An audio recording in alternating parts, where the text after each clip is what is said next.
Hello and welcome to this episode of Smashing Apps Live. Today I'm joined by 6 wonderful educators from all different parts of the world who are going to share some of their favourite apps and tips with you.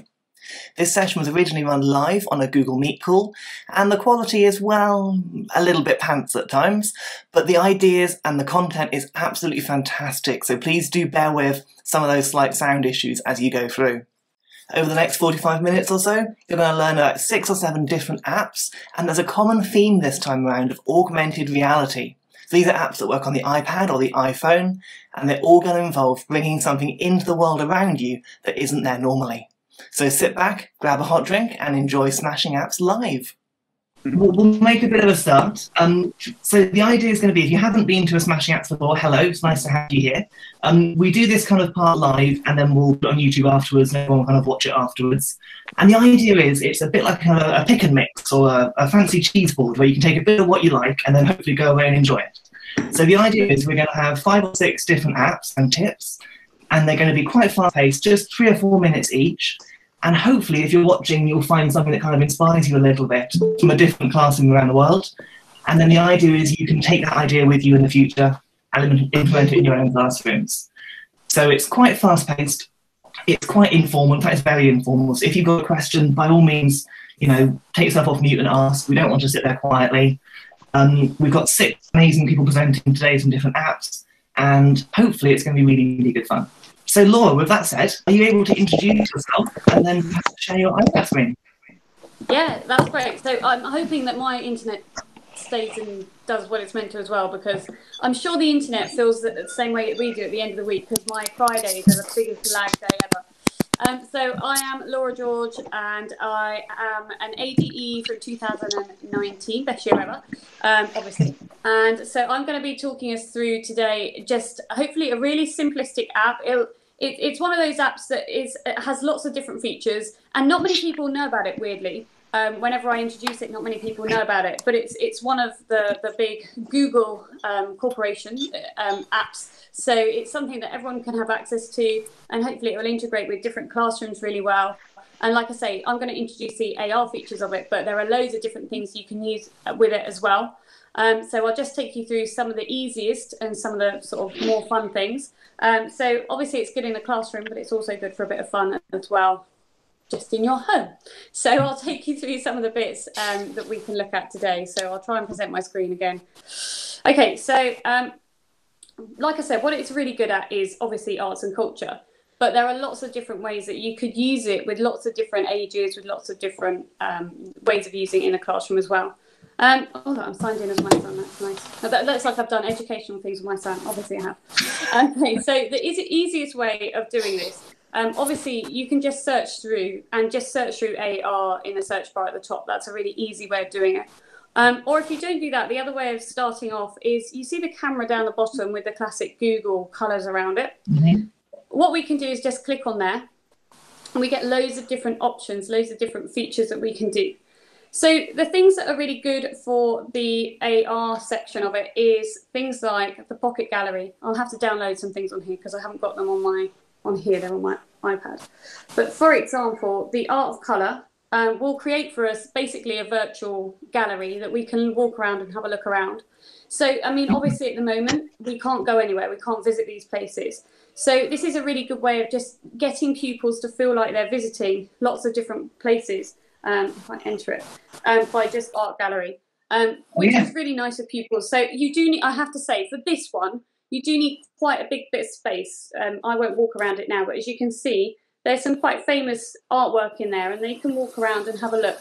Now, obviously, this is really good for art, but you can use this a lot for lots of other things as well, just looking at sort of colours or different aspects on that sort of thing. The other thing that's really nice as well, if we go art filter, oh no, not art filter, art project is really good. So this is good for 2 things. One, for your classroom. Secondly, for if you just fancied having artwork, again, it might be a bit funny because my connection's going a bit. But basically that allows you to put artwork up into your house. So you could have artwork to look at right in front of you. Okay, so as you can see, there's lots of things that you can choose to have in wherever you are. So we've got the art there. But there's animals, there's history, so we can bring some of the items from history right into where we are. So we can view it in augmented reality, and we can put the items right into where we are. So again, pupils can look around an item, they can access it, they can actually see what it looks like and wander around it. I'll see if it's going to work in here. It might be a bit funny today. Oh, it will. Okay. Oh, look, it's hidden around my coat. Okay, so there we go. So we can actually look at some items as if they're around us, as if they're here.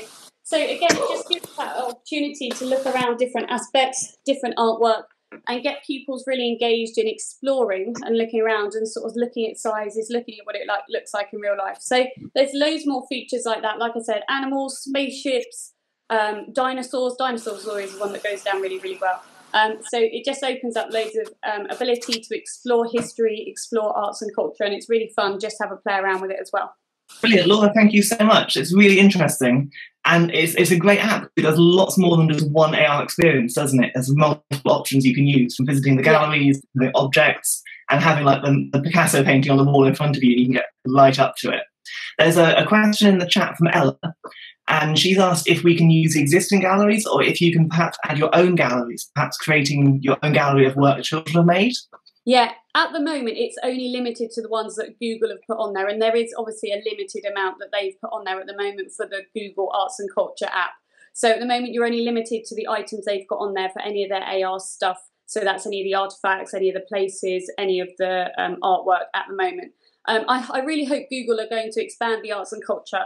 They seem to be dropping other apps like the Google Expeditions to go for arts and culture. So I'm really hoping they expand that out a lot more once it gets a bit more popularity. I think obviously with what's going on now and Google really moving forwards, I hope that, yeah, there will be the opportunity to do those things as well.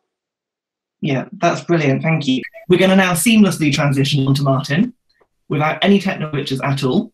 And Martin, I believe you're going to share Flipgrid AR. Is that correct? So yeah, I'm going to have a quick chat with you about Flipgrid, and I have actually, I've spoken with Jacob before about Flipgrid, and I'm sure there are lots of people in this room that are familiar with Flipgrid already, have perhaps used it previously.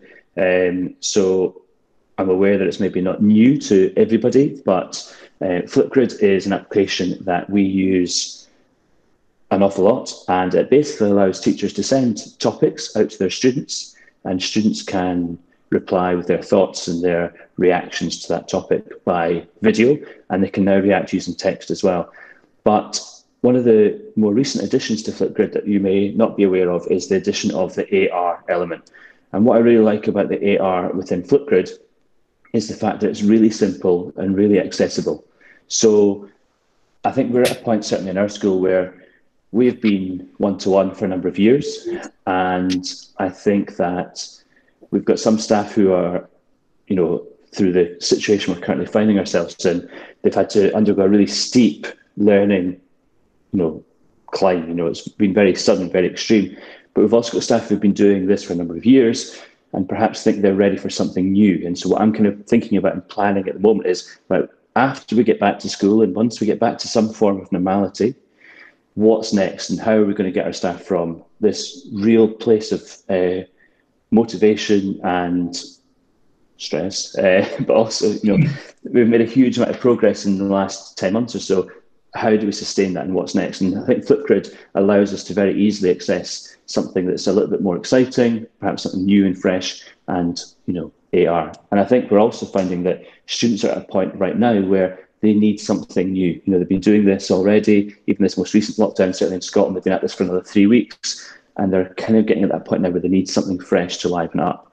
So Flipgrid is an application which allows us to consider that. So what I'm going to try and do, and I can't really do this beautifully because of the fact I had to jump over to my iPad, but Flipgrid is part of the Microsoft package, so it's completely free to access, completely free to use. And what I've done is every single video that goes into Flipgrid, be it from a teacher or a student, has a unique URL. And Flipgrid creates a link and a QR code to that video. So what I've got here, if I go into the application, which is kind of the student app, and tap on Scan Flipgrid QR, I've now got this viewer. And you can see here that I've got this QR code that I've brought in from from Flipgrid, and I've just got it on my screen at the moment. So even in remote learning, you could have this QR code being shared through Teams or Google Classroom or whatever platform you're using. It could be on a piece of paper, you know, if you are thinking about classroom display once you get back to school, or if you're currently sending out tasks in, you know, physical paper format at the moment. I don't know, some people might be in that position, but I take my app and I scan that QR code, and what will happen is the video that this QR code links to will hopefully start to play on my screen. I think the sharing is taking a little moment. There we go. So here's a video that I made, just kind of talking, it was a social media, you know, don't do it in the classroom, basically, video. So what this is what Flipgrid called shorts. So yes, I can create my topic and I can send it out to students and get their feedback, and they can all submit their videos as well. But with the shorts feature, you can just create a little teaching video, which in the current climate is really useful. So you could use that to create your perhaps morning welcome or an instructional video into a topic or task. And it just gives students a slightly different way to access that video content. Now, obviously I'm using 2 devices to access this digitally. But you know, if this was being shown perhaps on a school website, parents could get their phone out and scan that QR code to access it. So I think it is something that's very relevant at the moment, but certainly when you get back into your classrooms, we've done some fantastic things like with this. We've used it for museum days where the parents come into the school and they're given an iPad and they go around the school and they're scanning QR codes in classroom displays and watching content from pupils. Because I've had to shift device, it's a little bit tricky for me to show me very much else. But what I'd say is really simple, completely free, and definitely worth having a look. Martin, that's really brilliant. Thank you. And even on the iPhone, we can get a really great idea of that. And I don't know about everyone else, but my head was already spinning of ideas of how we could use that in our classrooms. I'm thinking display boards with QR codes next to children's photographs. And when you scan it, it comes to life and you can watch what's happening. You can have it in your books to kind of evidence learning. It could be online through Show through Classroom. That's such a powerful tool, but very simple for children to access, isn't it? Absolutely. And you can just see here, I've just jumped into the web browser, but I've got all my different topics, which are kind of my lessons or activities. And then you can see there the number of students that have responded with their own little video. And you can completely customize how much time you want to allow them. You can give them up to 10 minutes recording time. You can choose whether or not they can see each other's videos and react to each other's videos. You can, and there's a whole, they've completely redesigned the camera tool. So for students who perhaps are not particularly confident at appearing in video, they've got ways of disguising their appearance and covering up their face using emojis. They can disguise their voice now. They can respond just using text. They've really thought of just about everything. It's really, really great. We've had a question in the chat from Ella who asked about a limitation to video length, but I think you might have answered that actually. So yeah, so you can limit the video length because obviously if you can give feedback as well on student responses.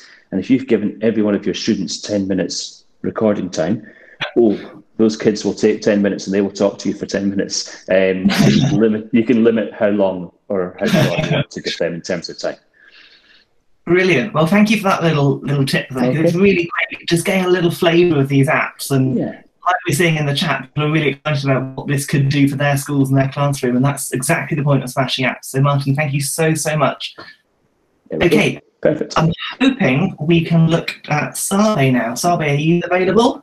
Hi everyone, I'm Sabe, full name Sabe Gnanam, but I'm on Twitter as Mr. Digitech Sabe, class of ADE class of 2019, best class ever, has to be said as well.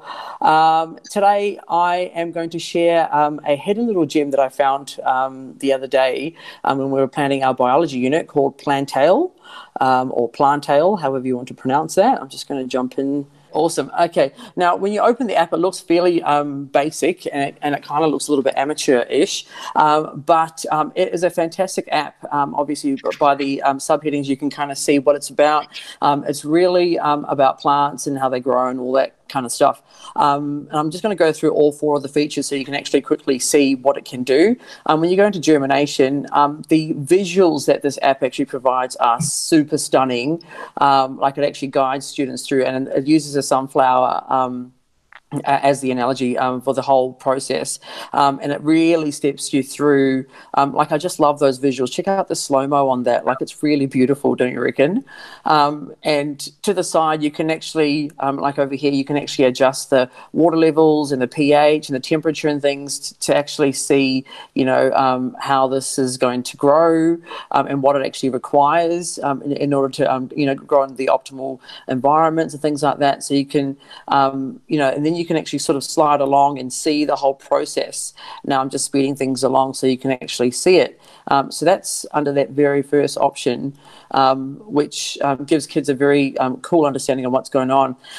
We went with this app because, obviously, because of COVID, we can't, you know, get the kids going around and digging things up and getting too close to each other. So when we go back into the main option and you go to the AR plant option, you can, I'm going to go walk around. Please don't judge my house. It's got all my daughter's things everywhere. Now, if I place my plant there, you can actually go through and, like, you can get amazing detail with the sunflower, like down to the thorns and everything, or if you call, are they thorns? The little hair, the things at the back. But you can slide through. You can look at the root view as well.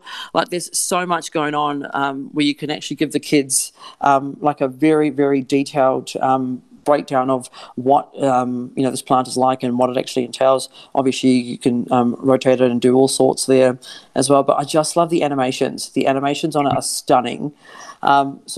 So you get the idea there anyway, so you can go in and do all sorts.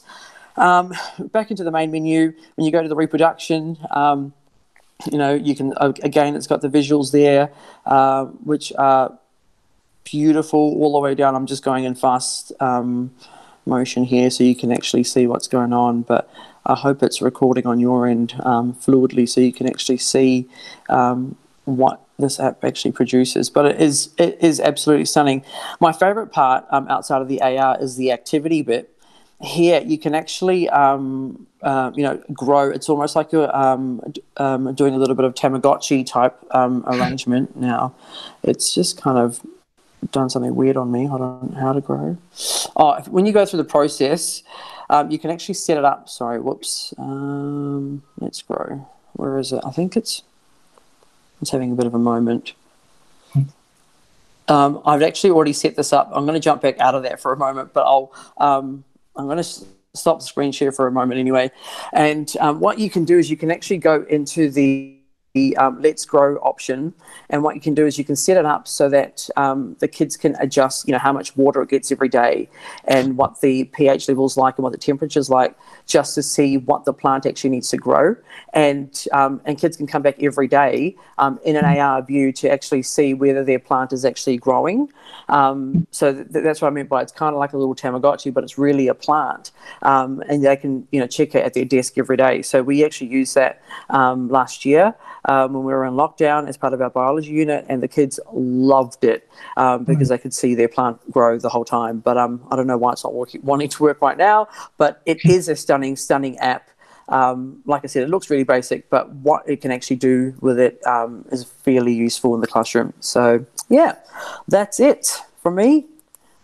Brilliant, Sabe, thank you so much. I think one of the hardest things to screen share is AR apps, because when you're using the camera and everything else, it's like the worst thing you could possibly use on a screen sharing thing. So it's not a great subject choice for that. But you've done a great job demonstrating it there, and I think we can all get the idea. And I was watching people's faces as they were kind of like going, ooh, and nodding along as you were saying things there. And that's such a kind of app. I've not come across that before. Brilliant. Thank you so much for sharing. Really appreciate that. No worries. Okay, we're going to move on to Dennis, if that's all right. Yeah, sure. First of all, my name's Dennis. I'm an ADE from the class 2019 from Germany. And I'd like to show you at first hand a website and how you can download files to import them to Reality Composer. So first step, I switch to Safari, and the website is called USDZ share.com.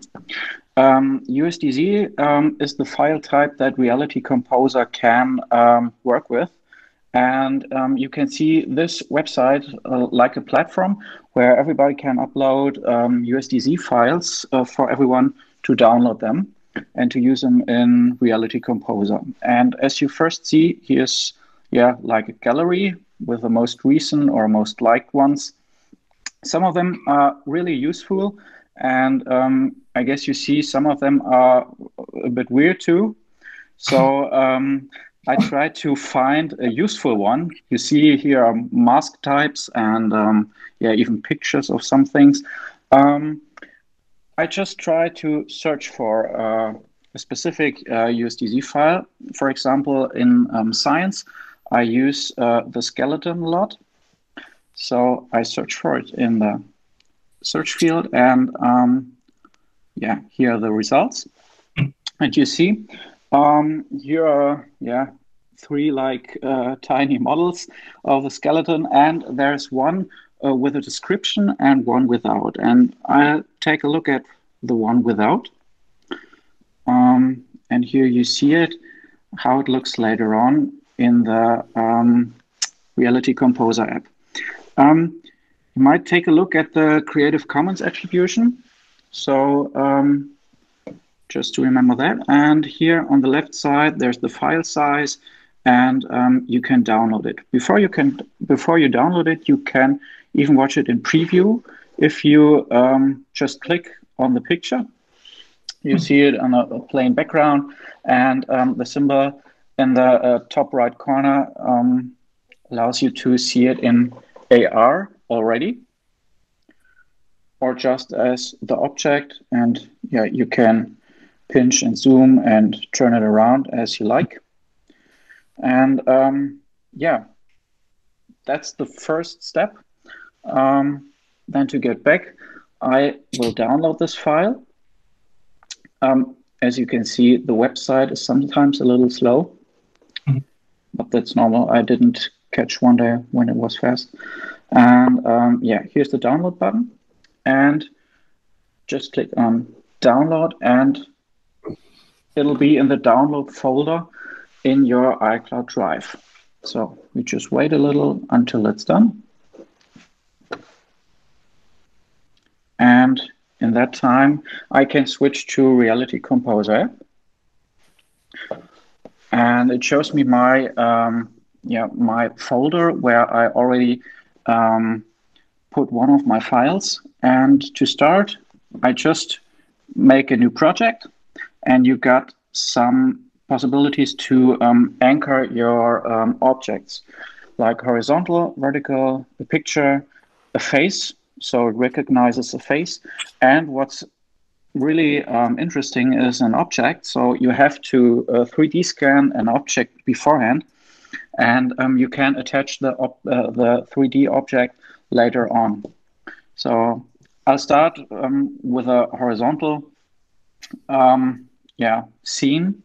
And you see that cube here, so you can move it around. It's just an example file.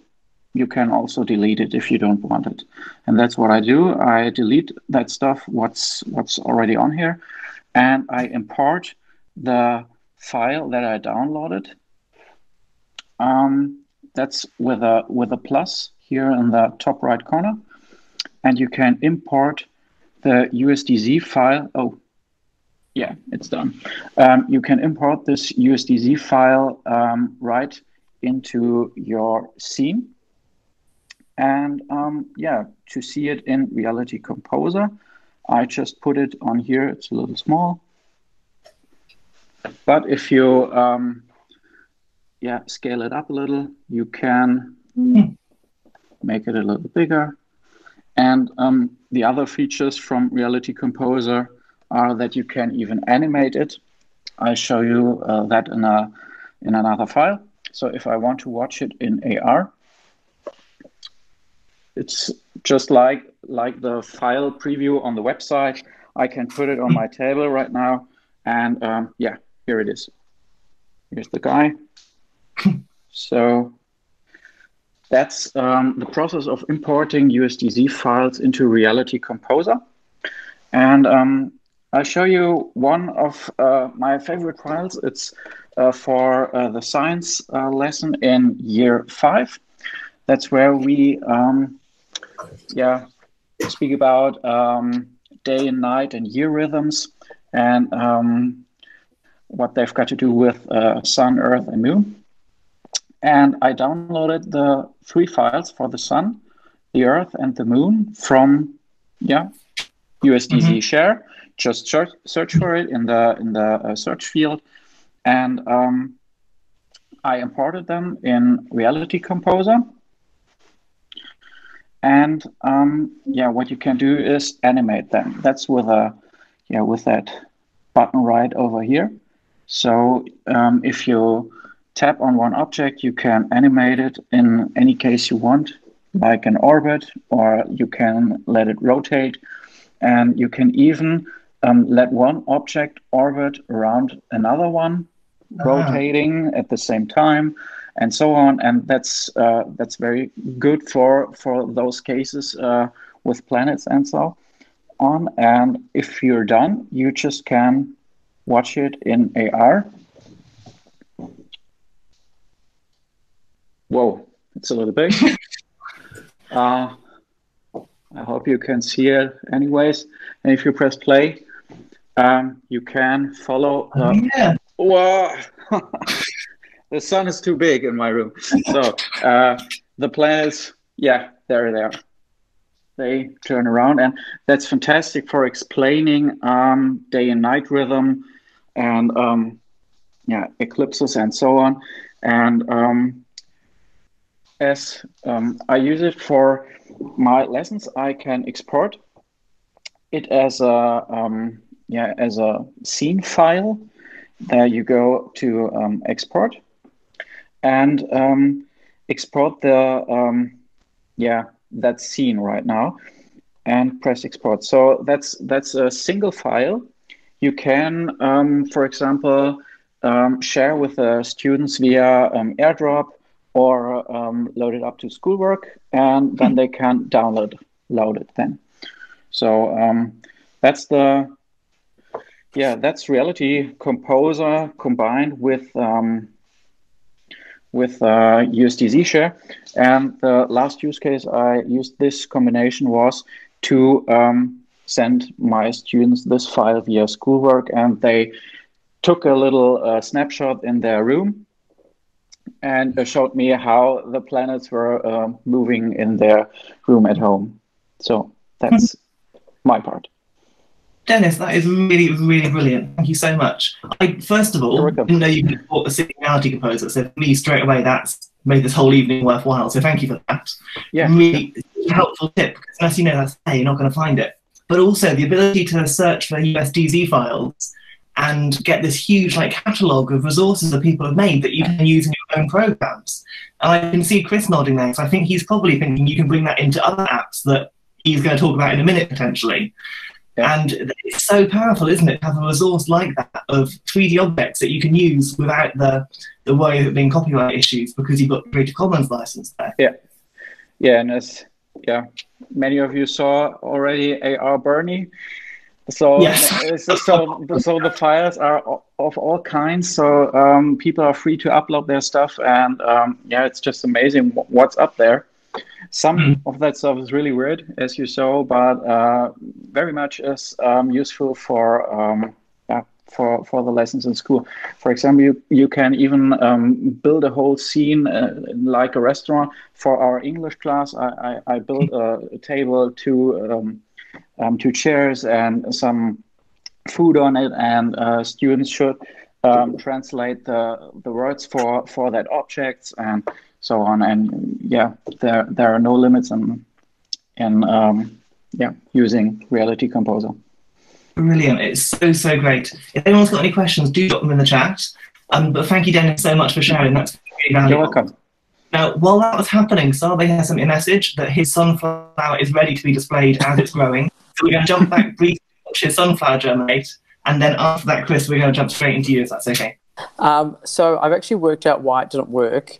And I remembered this is exactly what I told my students as well. So when you actually go into, so you can see, I'm going to jump out of here for a second. So when I go into activity and go to Let's Grow, the app remembers where you've actually planted it. So hopefully a message will come up. I was actually showing it before, and a message came up saying, you know, you didn't plant it here, but when you go across, so it's always important to remind the kids that they remember where in the classroom they've planted it, so they can go back to that spot to try find it. And I vividly remember telling my classes, so you can actually see day one, they can actually track the progress there. So this is what I meant by the Tamagotchi element of it. Like they can actually track their plant for the next 15 days, which is awesome because you can tie it straight into your science and all that kind of stuff as well, and really track the results. And do all sorts with that too. So that's how it actually works. So it does work. There you go.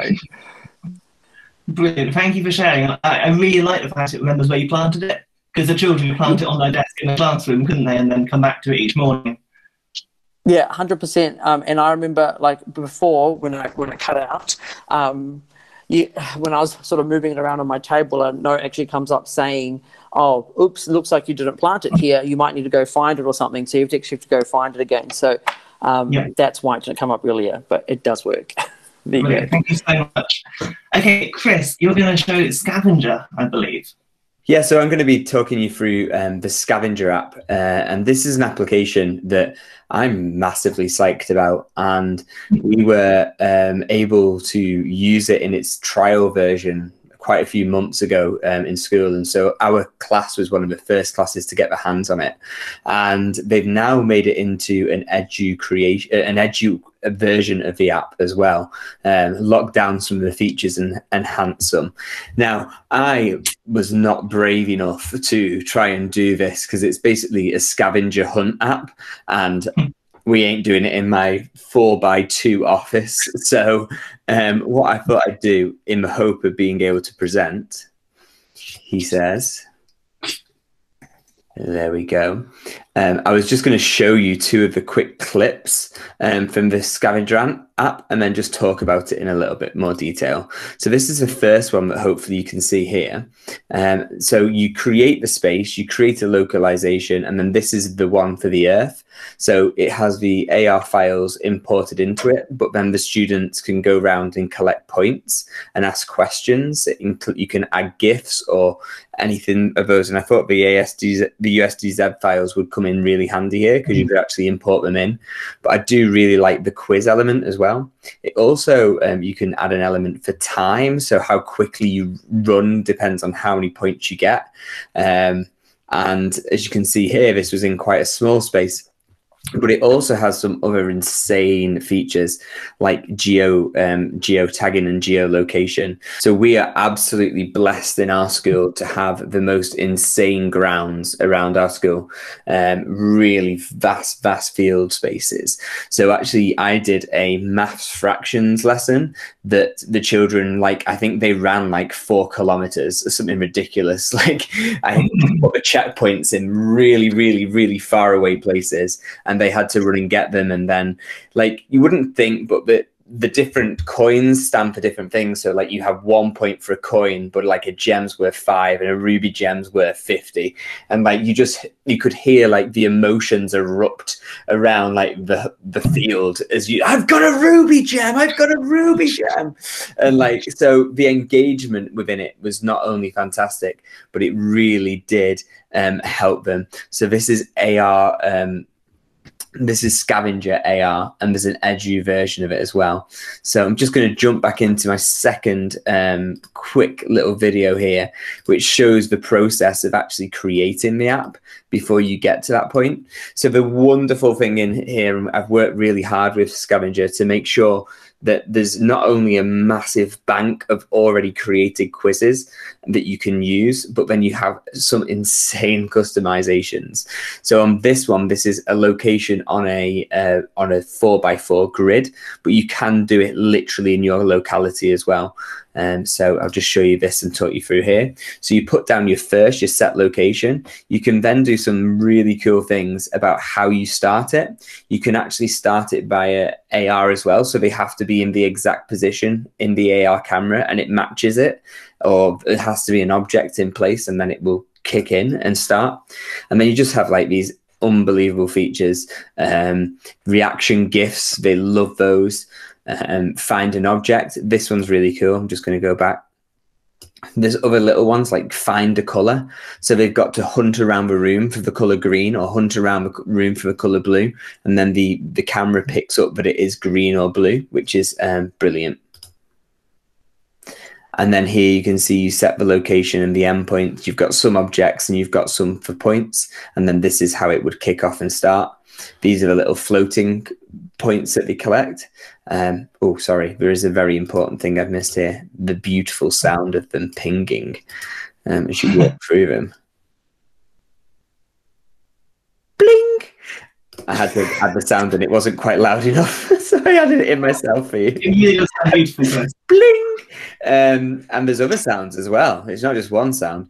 So it was a brilliant thing. And for me, the children loved it. And the children, because this is a proper startup company, they just absorbing all these different ideas that people have got and different things.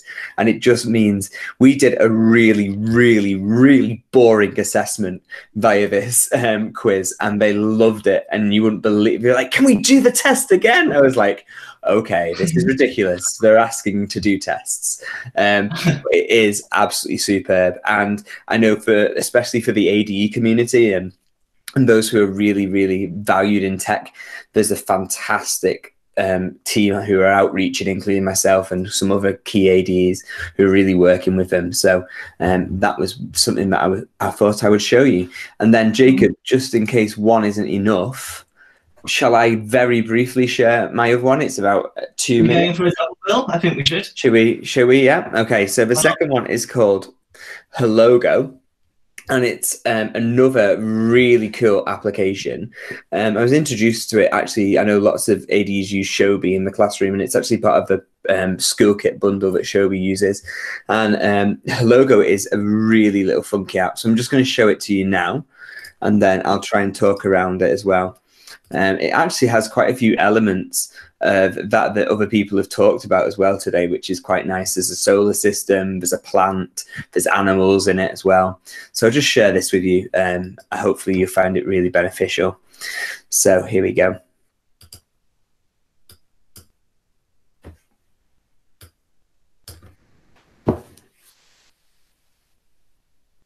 So you can label it. There's like little play tasks as well.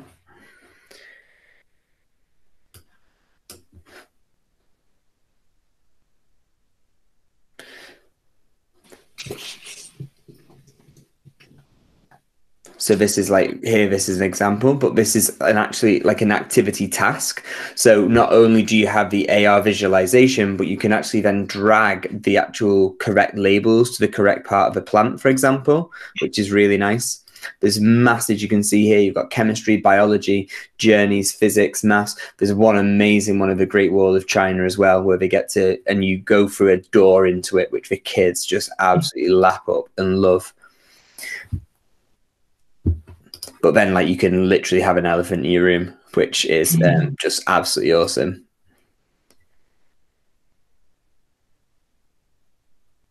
But again, the graphics on it are just insanely good. And that's the one of the solar system. So Hologo is the name of the application. You can get it individually, or you can get it as part of, like, if you are in a Shobi ecosphere. I know that they do some amazing things there, but I absolutely love it as an app. I'm not. Oh, and the other thing is, which is really important for me at the moment with regards to distance learning, especially, is some of our students, we're not on a one-to-one device school. So what we actually end up doing is, we've got some who are on PCs, some who are on Chromebooks, and the Hologo application, it has a web-based application as well. You can't put it into the AR, but it gives you all the visualizations. So all of a sudden we create that parity across our children. So a child without an iPad doesn't feel disadvantage to one with. And I think that when we're in this remote learning context where some don't have the advantage of one-to-one rollouts where those iPads have gone home, that's vitally important as well.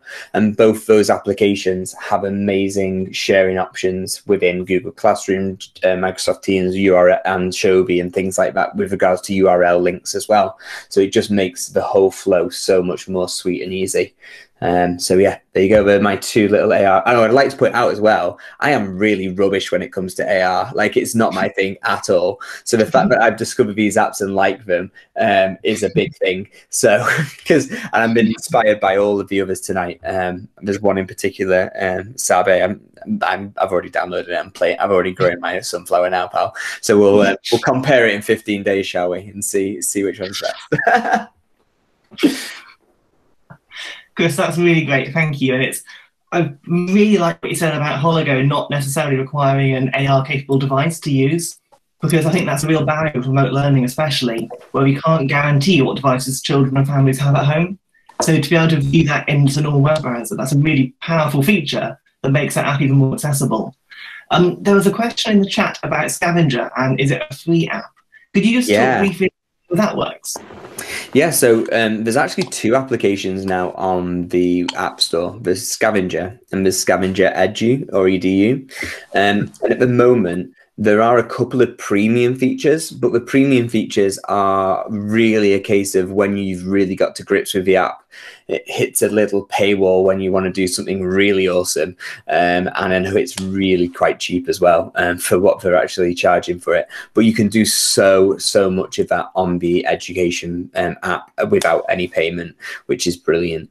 And I know they'll offer trials and stuff like that as well. But the premium is more things like if you want to start using custom AR icons and things like that, there's certain import options and things like that.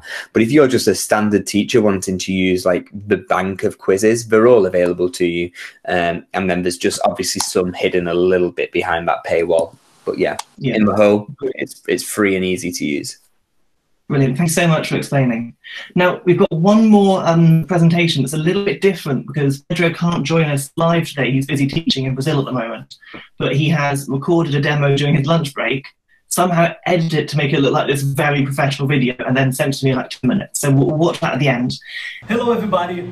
My name is Pedro, and I'm an ADE, Apple Distinguished Educator from Brazil. And today, I'm going to show you a very interesting resource inside Procreate, and it's about augmented, I'm looking to the other side, and it's about augmented reality. Okay, so let's jump into it.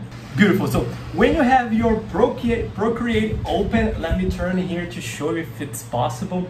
All you have to do is to open a new canvas. I'm gonna show you the screen size.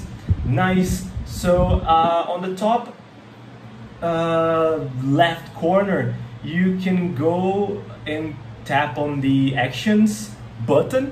Then you have to find reference and toggle and switch on the reference. And then you have canvas, image, and face. Face is what we have, my friends. So tap on face, and then you can see your face, your beautiful and very handsome face. And when you have your brush with you, you can just draw.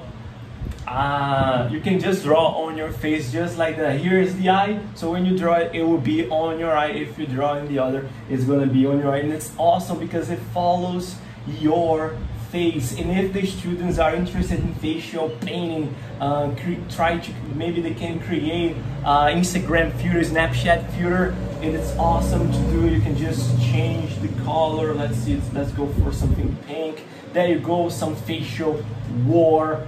Awesome, pretty cool feature on Procreate using augmented reality. That's it, everybody. Thank you so much. Enjoy this amazing smashing apps live with my friend Jacob. With you, Jacob. Thank you. He's great, isn't he? So the energy there, I had no idea Procreate could do that, and that is just like one of these mind-blowing things that AR can do. And I think watching your faces there as he was doing that, and then you realise what it was doing, it was quite a moment. So that's all we've got to share today. And can I just first say thank you to everyone who's joined us and who's presented.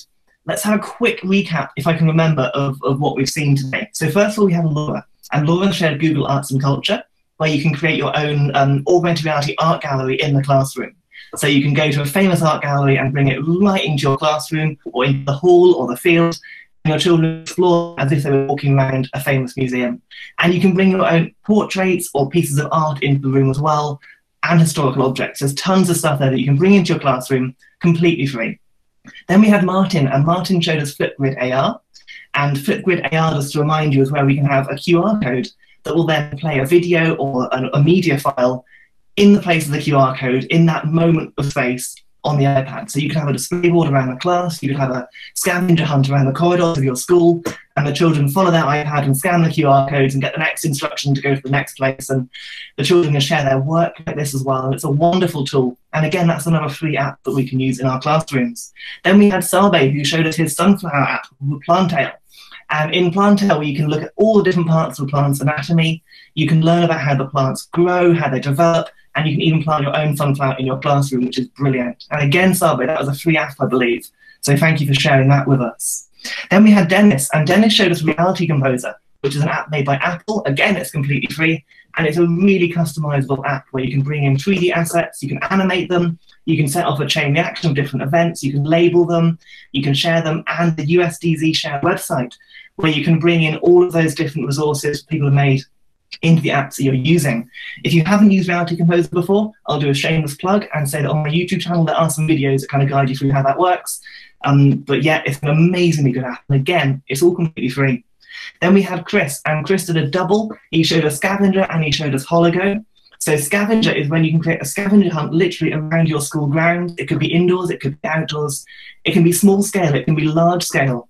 And you can set different activities at different checkpoints. My favorite one is when you can like scan a photo of a certain color. So you could be out on the field and you have to find the color red, and they have to run around to find a red plant to photograph. You can have quiz elements in there. You can have 3D objects. There are tons of different things that you can bring into Scavenger. And Hologo is such a brilliant way of finding and using these 3D objects in AR and on the screen and sharing them with your pupils. And then lastly, we have Pedro, who showed us a feature in Procreate. Procreate's not a free app, unfortunately, but it is a really great artistic drawing app for the iPad. And if you've got an iPad with Face ID, so any of the newer iPad Pros especially, they can use this face tracking feature where you can draw your own like Snapchat filters or whatever you want with your children or with you. So these are all apps that you can use in your classroom. They are all apps that your children can use and can explore, and they're all apps that can help bring learning to life in a slightly different way. And I think AR is such an exciting technology because it is still very, very new. It's only been around for a few years. People are still making new things, figuring out how it works, and we're all kind of in the same place with this.